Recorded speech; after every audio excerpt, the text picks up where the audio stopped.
name is Jacob Brees. I'm a nature and wildlife photographer, nature lover, and adventure enthusiast. And today I'd like to talk about the Kayak Kaboose, which for the better part of the last month, I used solely alongside my kayak to haul all the gear and necessities I needed to live in the northern wilderness of the United States.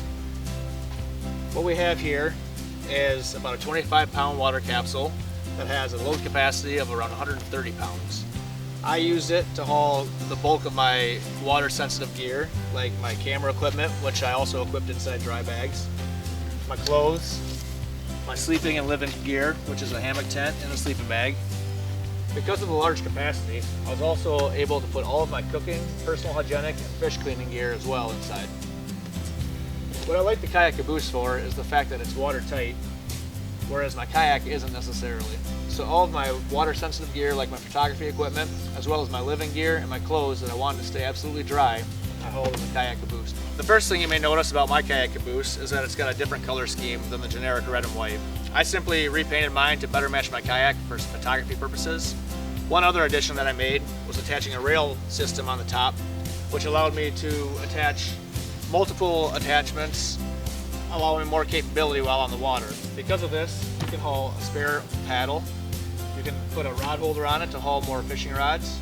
You can also put a camera stand on it if you want to get a unique angle for any of your fishing or traveling transitions. For optimum following performance when loading the Kayak Kaboose, it's best to put the majority of your weight centered and towards the back.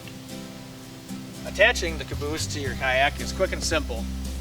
Using approximately a 20-foot length of rope with 2 floats on the end, it attaches at the nose.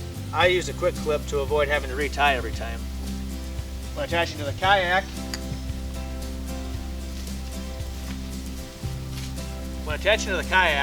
the rope feeds through a pipe and comes up to an anchor cleat, allowing it to be adjustable for ease of access while on the water, as well as varying the following length when in rougher or varying water conditions.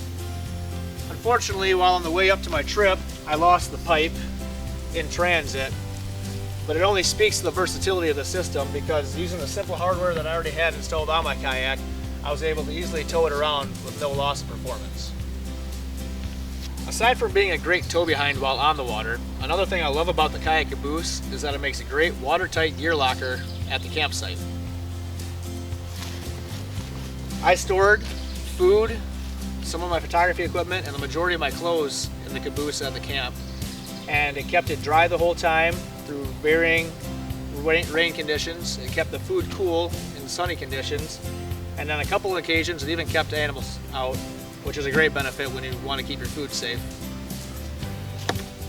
Having used the Kayak Kaboose for as long as I did, and the types of conditions that I did, I highly recommend it, not only for the adventure enthusiast who's looking to get out further and stay out longer, but also to the everyday pleasure boater or picnicker who's looking to get out but bring more with them to make it a more comfortable experience. Knowing what I put in here in terms of both volume and weight, it's a very valuable asset while either on the water or even while camping if you want watertight gear storage. For more information and to find out more about myself, you can head over to Kayak Kaboose website and also jacobreesphotography.com to find more pictures of media of the caboose, as well as pictures from my trip up north where I used the caboose to make it a possibility. Thank you.